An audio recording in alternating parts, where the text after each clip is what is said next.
I'm on a quest, not just for my favorite NES game, but also for my favorite game in general. So to do that, I've decided I need to go through different system game libraries and play not just the ones I like, but also ones I've never tried before and that are popular or recommended.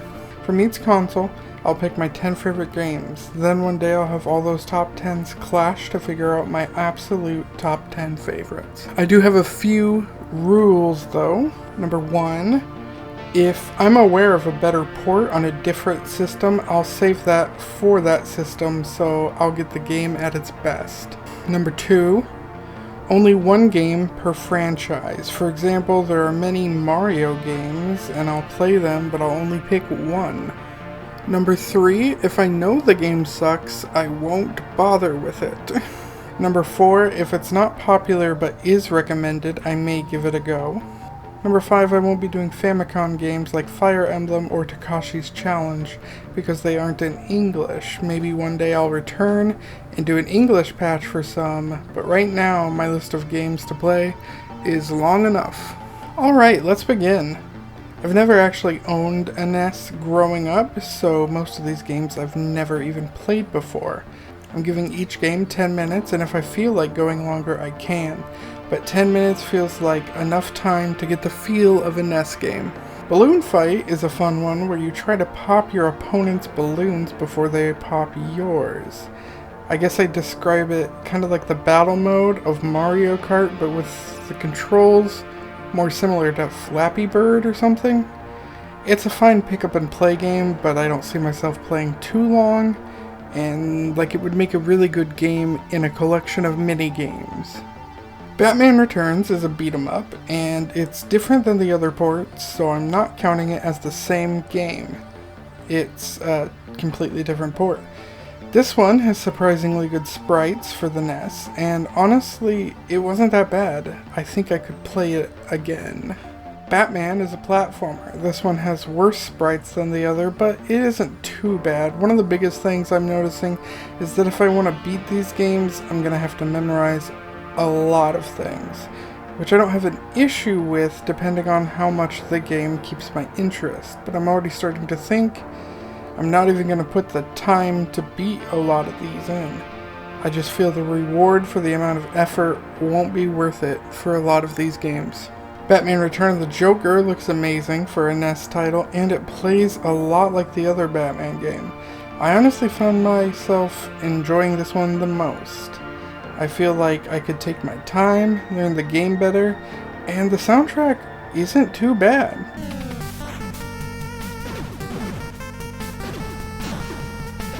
This one, I think, was my favorite of the 3 Batman games. Next we got Battletoads / Double Dragon, and I enjoyed the hell out of this game, but then I realized there's a port on the SNES that looks and sounds even better, so honestly, I'll save this for when I do the SNES one. Bionic Commando. This was a game that took me a little bit to figure out, and once I did it was okay, but I wasn't really into it. However, I also sucked pretty bad. The whole using your arm to grapple and swing was cool, but the game also felt pretty forgettable to me. Blaster Master. Now I didn't quite know what I was doing here, just kind of driving and shooting, and then bam, I learned I needed to go out of the tank thing and explore, bring back shit, drive the tank thing again. I mean, it was alright. Little forgettable, but the music was not bad. Bobble. This game slaps. I dig the music. You put your enemies in bubbles without dying, and you pop them. It honestly reminds me of games such as Dig Dug, where you're just stuck in an area and your whole goal is to, like, destroy all the enemies that are within that area and move to the next area. Castlevania. So this was very interesting. I enjoyed it, but why are the hearts not health? And why is going upstairs something a little bit tricky? Also, they don't give you enough range of motion for fighting flying enemies to be very fair. Despite that, I did enjoy it, and out of the games so far, this is the one I put the most time into. Castlevania 2, this one has a village. You can get items and talk to people before going off and fighting monsters. This one also has a day and night cycle. And when it's night, all the monsters are out, even in the villages. There are monster people now, and the shops won't be open. This one also didn't feel as linear to me as the first one. I could be wrong on that, as I only played 10 minutes, but this one didn't feel as linear to me. It's hard to say why this one didn't feel as fun to me. It just felt more slow and confusing on what to do.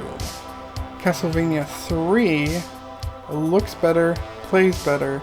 It keeps all the same issues the first game has though, but it's prettier.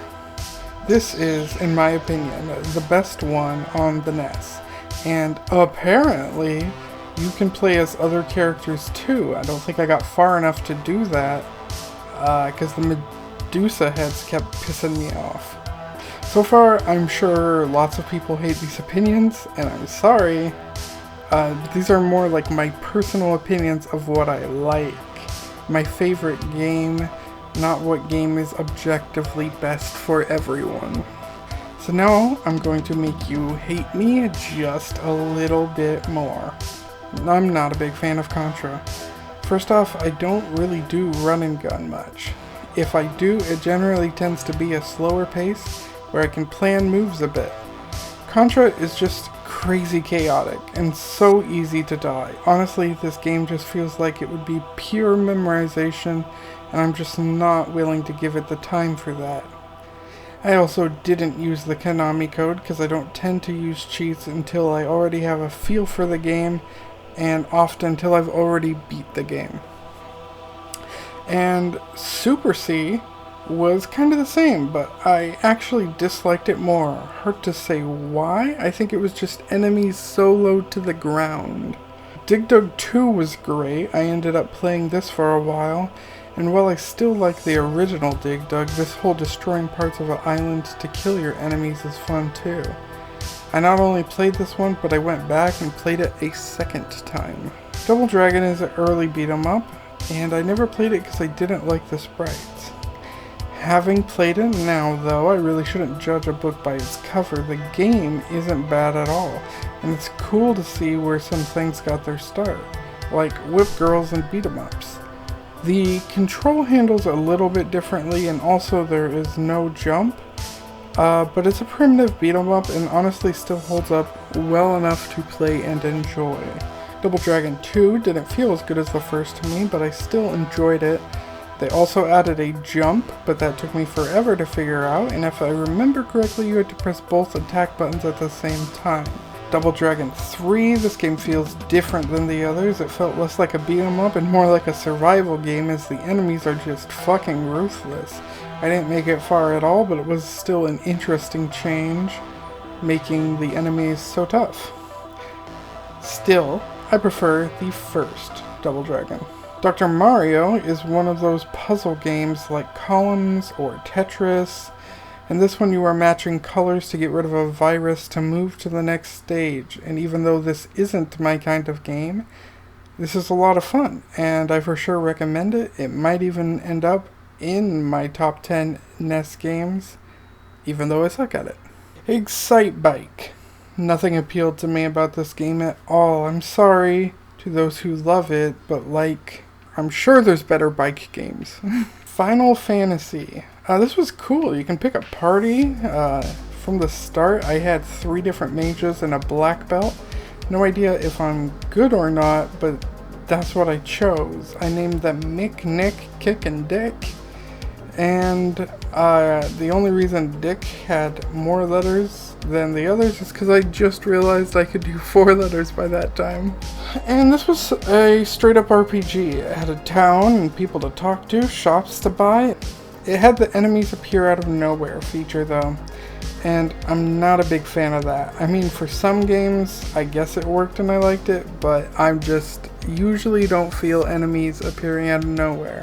And the fighting was just too primitive. I frankly didn't know what to do or have much of a strategy. I did play it the longest so far though. I logged about 40 minutes into it before deciding it wasn't for me. I'm still impressed though at everything it had for being a NES game. Gauntlet? It fucking rules. You run around and you shoot ghosts and other shit while trying to find the keys to exit. I enjoyed it, and clearing the rooms of enemies. I guess when you think about it, that's also what Doom is. You just run around, shoot things, grab the keys to get to the exit. But that's a first-person shooter, and this is like a different thing. Never mind. I still really liked Gauntlet. Gauntlet 2 looks uglier to me, but it's actually even better. Like, they do their best to make the levels more unique. One level has a moving exit, and there's these creepy guys that I don't think can be killed. This one's a lot of fun, and between the two, I'm gonna have to say Gauntlet 2 is the better one. Ghosts and Goblins. It's a classic princess gets captured, so you have to go rescue her. You play as this naked guy who puts on armor, and with damage, you lose the armor. But when you grab armor, does it give you armor? No. I don't even know what it does. So this game was hard as fuck, and I did not have the patience to get through it. Also, this guy here, he gets his own spin-off game on this NES. Kid Icarus.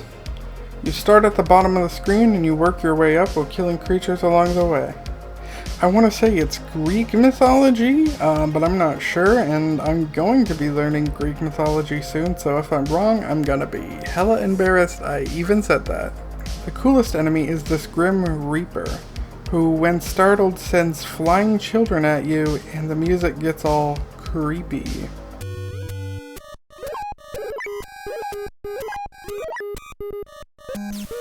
This must be one of the earliest horror enemies in gaming that can actually be intimidating. Also in Kid Icarus, if you fall down past the screen, you die. Which is dumb, because like what actually kills you? The screen? The TV?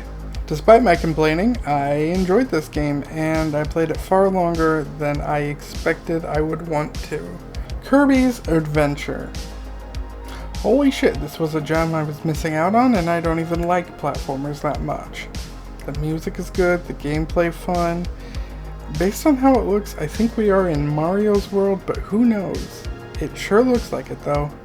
And as Kirby, you can suck up enemies and spit them up. You can also like glide, fly with Kirby.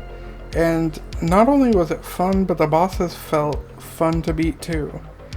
This game was made in 1993, which the SNES and Genesis had already been out for a while, so it's a little late in the NES life, but it was still fun. This tree is memorable to me. I think I played a good hour before I was like, oh, maybe I should look at other games. But yeah, I may come back to this one. It felt very smooth for the NES. Legend of Zelda. This game was a bit confusing on what to do, but then I found out that it once came with a manual and a map, and once I had the map, I got the hang of it way more and really got into this game. And I didn't just play it, I watched others play it, and I read stories of parents who played and made their own map and passed it down to their kids to use, and what a crazy experience that would be. I ended up playing quite a while, not even sure how long. I think I made it to like the 4th or 5th dungeon before deciding to move to the next game. This was also my first Zelda game. Zelda 2. This one you can talk to people. It isn't helpful though. You also for sure have sex with this woman to restore health. Gameplay wise, you got random encounters and dark ass caves, and I was really not having fun with this one. It's chaotic, and I just really do not like random encounters. Mario Bros. In this one you don't jump on enemies, instead you hit them from underneath and then kick them. I died a few times before figuring that out. This one's a classic arcade game, but the jumping is a little too stiff. And every level is just kinda, this. The Super Mario series is better, and speaking of which, Super Mario Bros. Is a classic. It's still fun today, however, it looks eh. And you can't go backwards in it. The screen blocks you. It's a very primitive platformer, but it's still fine. And it came with Duck Hunt, and that game is exactly what it says. You hunt ducks. It gets a little boring after a few minutes. Super Mario Bros. 2 is a bit different than the first one. Most likely because it's a conversion of a different game, Doki Doki Panic. So the enemies are different and you kill them differently. Rather than jump on them, you pick them up and throw them or throw something at them. One of the neat things is that there are 4 characters to choose from: Mario, Luigi, Princess Peach, and Toad. And frankly, my favorite is Peach because she can basically float for a little bit, which helps when doing the platforming. Super Mario 3 gives a world map to travel to different levels. It also has other power-ups, more than just the Fire Flower. It feels much closer to the first, but with just tons of improvements. Even though it does have less characters, of the NES Mario games, I'm gonna say this one is my favorite. Now, Metroid is one I played before. There was this old lady who owned a NES and used to play Metroid, and she really liked it. I was young and she let me play, but then her grandson came over, kept installing the game, and unplugged it for some FPS on the Nintendo 64. I'm unsure what it was. I don't remember fully, but I know it wasn't military and it wasn't a movie license game.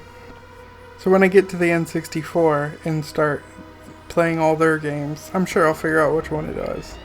Anyway, he called Metroid a baby game, and that made the old lady sad, so honestly I wanted to make sure I played this one again, for her. Because I don't see old people play games, let alone like them. And that should be encouraged. So fuck her grandson and whatever he was playing. Anyway, so now how do I feel about Metroid?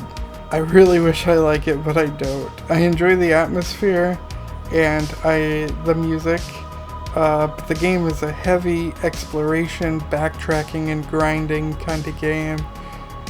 So like, it's not a bad game, it's just not like quite the game I'm into, and I felt myself trying to force me to like it, and I really don't. Mike Tyson's Punch-Out! I grew up with Super Punch-Out!, so going back to play the original, it's surprising how much of what I've learned from Super Punch-Out! Transfers over, as I was doing pretty good against enemies for never having practiced. I didn't make it to Mike Tyson, but I did have a lot of fun with it. Mega Man started with 6 options, so I picked the first one and I learned I could only shoot forward. And how exactly is this dumb-ass flying enemy fair? So I tried a different stage. Maybe that was the final stage. And this one didn't suck as bad, but I was really not feeling the game. It was primitive, and I'll be playing Mega Man 2 next, and that one's gotta be better, right? It'll fix the issues. So I hop onto Mega Man 2, pick the stage, and find out everything is honestly the same. I try to jump past this chain and it hurts me. How was I supposed to know it would hurt me? Have you ever played Sonic? You jump on those things all the time.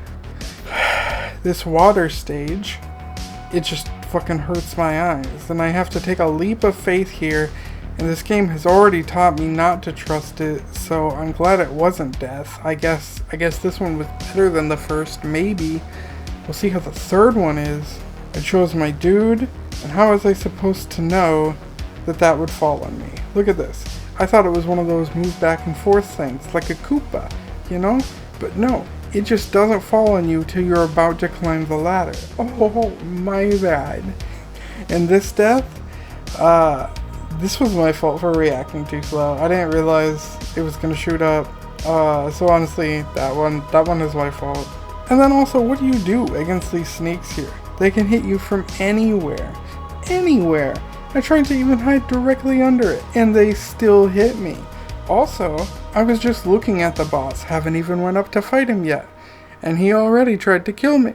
Notice this is literally same engine, gameplay, etc., all of it. It's all just the same game, and I know people love Mega Man, but I'll be honest, so far I hate it. And I know some of you are saying, well, get good.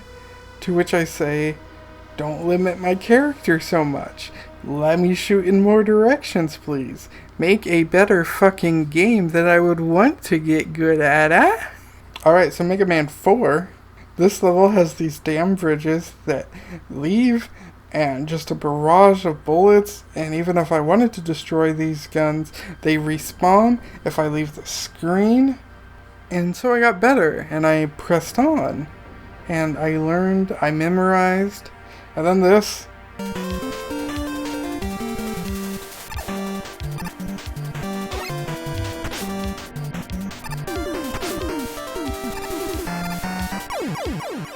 So, fuck this game. I also learned I could change my color and have a dog.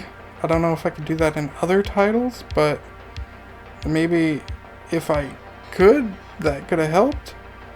But I guess not, because frankly I have no idea how he works. And as usual, the second level I tried was not much better. But at least now I'm done with Mega Man. Oh wait, I'm not. Let's head to Mega Man 5. That's right, there's 5 games on this.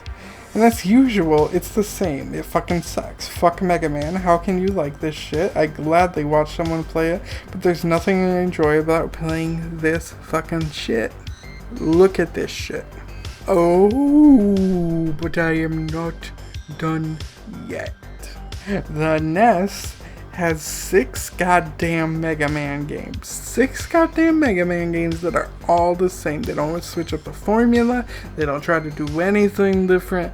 These are all the same. They are.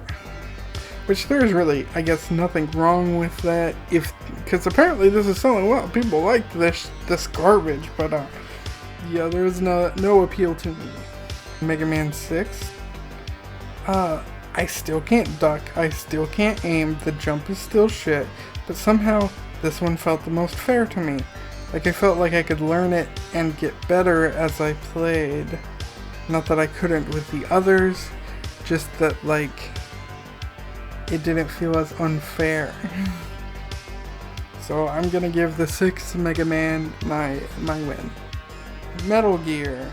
This was a pretty primitive stealth game.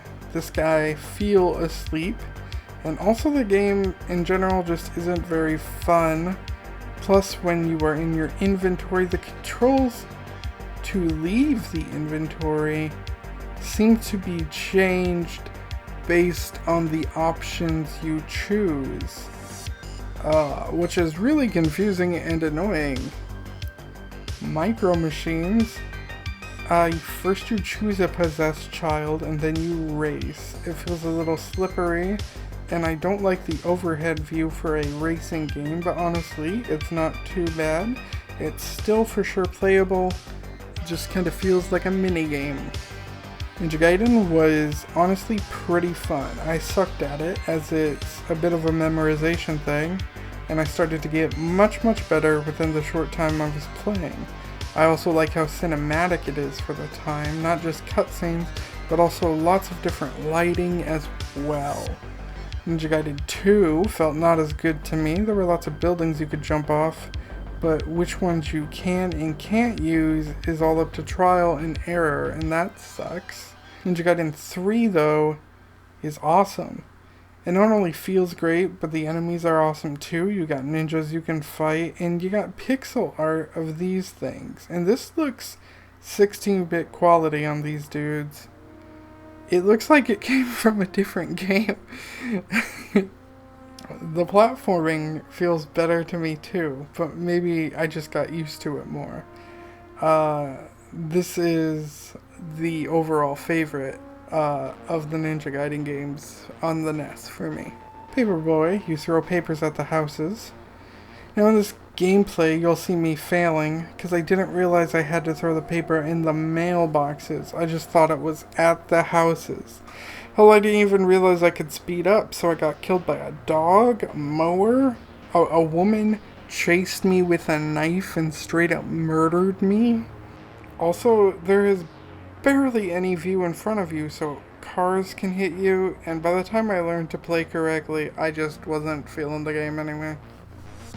Rampage. You play as a giant monkey and you destroy buildings. It's honestly not bad. There isn't a lot more to this game, but it was kind of addictive and I played for like, I don't know, an hour or two.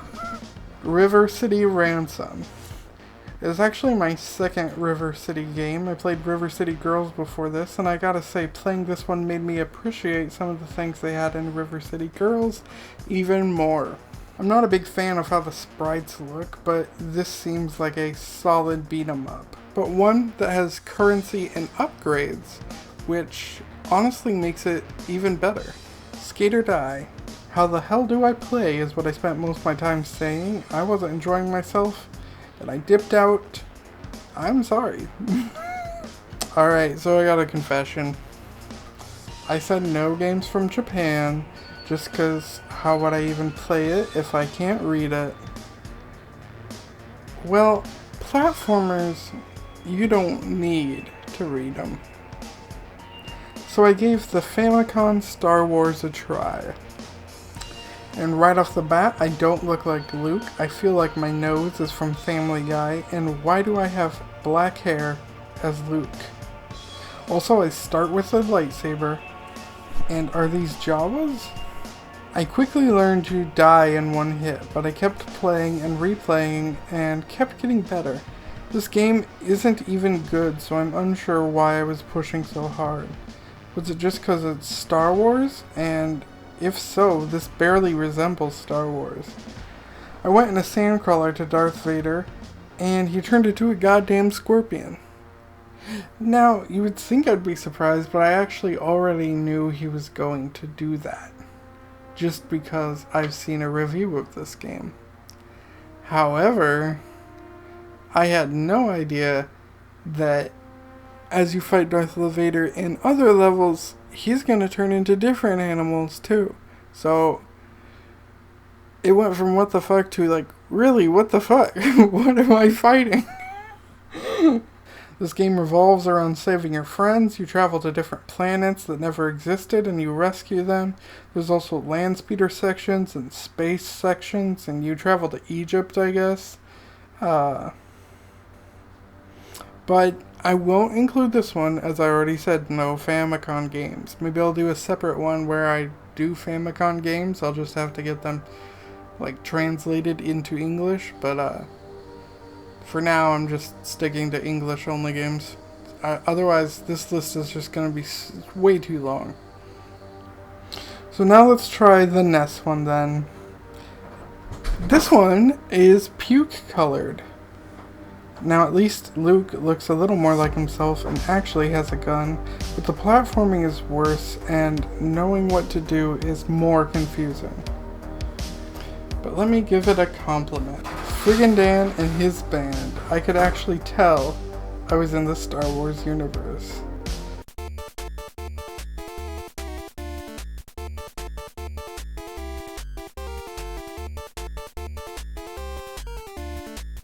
Also, they have these jetpack guys all the way back here. So take that stupid quote from Star Wars 9, "They fly now!" They've been flying for a long ass time. It is hard to tell though if these are troopers or Mandalorians with these graphics. Star Wars Empire Strikes Back. You run and ride a tauntaun. You fight probe droids and you deal with slippery controls and a confusing mess of a level. I honestly didn't even pass it, nor did I want to try again to get better. And also sometimes it felt like aiming was shit. Giving this win to Star Wars on the N.E.S. Strider wasn't bad, it was fast paced and you killed lots of the same guys, but it was just forgettable for me. Super Pitfall kinda sucks. They tried to recreate the game with the feel of the original, which I think they did really well. But by this time we have way better platformers, so it just kind of feels dated compared to others. TMNT 1 you play through as the Turtles. There are for sure better Turtle games, but this game has a great soundtrack, and it isn't too bad, it's just really hard. Also, did they strip April as well as kidnap her? Yikes. But yeah, something this game is confusing on is what to do, and it's also downright unfair. Like, what the hell am I supposed to do here without taking damage? But other times, it's weirdly easy, like this boss fight. It's okay, but there are way better Turtles games out there that I'd much rather play. TMNT 2 is just a N.E.S port of the arcade game, and since it's a port, I won't count it. However, I'm impressed at how good it feels for the N.E.S. But if you want to see me play the arcade game, I have a video on that will hopefully pop up in this corner. TMNT 3, the Manhattan Project, is its own beat 'em up, not ported from an arcade, and frankly it's the best of the three by far. I think this one is worth a play. It's got great music, voices, sounds, and it really kicks some shell for an old N.E.S game. Tetris is Tetris. Do I need to say more? You just kind of match up blocks to make lines. That is what you do. Tetris 2. It's like a mix of Tetris and Dr. Mario, where you can still make lines like Tetris, but you also destroy certain pieces to make it to the next stage like Dr. Mario. It was enjoyable as well, but I'm still giving the win to Tetris there. Wario's Woods. So in this game you don't play as Wario, you play as Toad. And you gotta kill these guys with bombs, which I didn't realize for like 3 minutes. Instead I kept trying to save them. I didn't enjoy this game. Yeah, not even a little. And whether you kick bombs or not felt a little inconsistent. Wizards and Warriors, great atmospheric music, and nice sprites for the N.E.S. And it also handles not too bad. My only issue was I had no idea what to do. I climbed up a huge tree and ended up basically where I started. And I have no idea what this evil meter is either. Wrecking Crew, you destroy shit with a hammer as Mario, while weird monsters try to end your life. I honestly feel like this is where Wreck-It Ralph got the idea. Guy with hammer and guy breaking shit. They just made it one instead of separating it. Yoshi. It's a puzzle matching game and it honestly wasn't fun for me at all. I'd rather play Tetris or Dr. Mario. But maybe this is Yoshi's first appearance. Maybe. Not really sure. And there we go. I played almost 11 hours of N.E.S games. So which one is my favorite? So Balloon Fight, nah. Probably no to these. Let's see, Castlevania 3, we'll keep that, Contra, no. Double Dragon, sure. Yeah, we'll get rid of that. Get rid of that. Get rid of that. Oh, I'll keep that. I didn't mean to highlight that one. Definitely get rid of Mega Man 6. Get rid of these. Get rid of this. I think I'm getting rid of that. This. This. Definitely these. This. Get rid of this. Get rid of these. Okay, how many does that leave me with? 1, 2, 3, 4, 5, 6, 7, 8, 9, 10, 11, 12, 13, 14. So I just gotta get rid of 4 of these. Let's see. River City Ransom. I liked Double Dragon better. Let's see. That TMNT 3 was pretty good. I think I like that better than Double Dragon. Boop. So I need to get rid of 2 more. Let's see.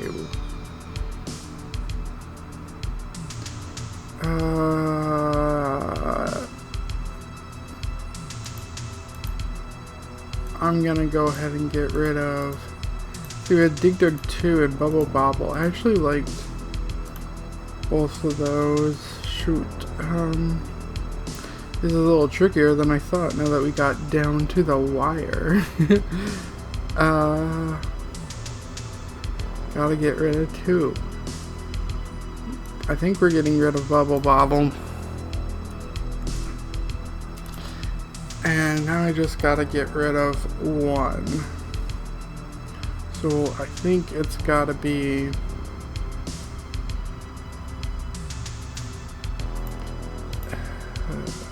I think it's gotta be Castlevania 3, right? I liked it. Let's see. Kid Icarus. Actually, I might like Castlevania 3 better than Kid Icarus. Sorry, Kid Icarus. I'm gonna get rid of Kid Icarus. Okay. So there's my top 10. Now let's put them in some sort of order. Alright, so I have my top 10 list now, and let me go ahead and read it to you. At number 10, we have Castlevania 3. At number 9, we have Dig Dug 2. At number 8, we have Ninja Gaiden 3. At number 7, we have Dr. Mario. At number 6, we have Teenage Mutant Ninja Turtles 3, The Manhattan Project. At number 5, we have Super Mario Bros. 3. I know you're probably like, wait, why isn't that number 1? At number 4, we have Mike Tyson's Punch-Out! At number 3, we have Gauntlet 2. Number 2, we have The Legend of Zelda. And my number 1 game for the NES is Kirby's Adventure. Sorry, Super Mario Bros. 3, Kirby's Adventure is the best platformer on the NES, in my opinion.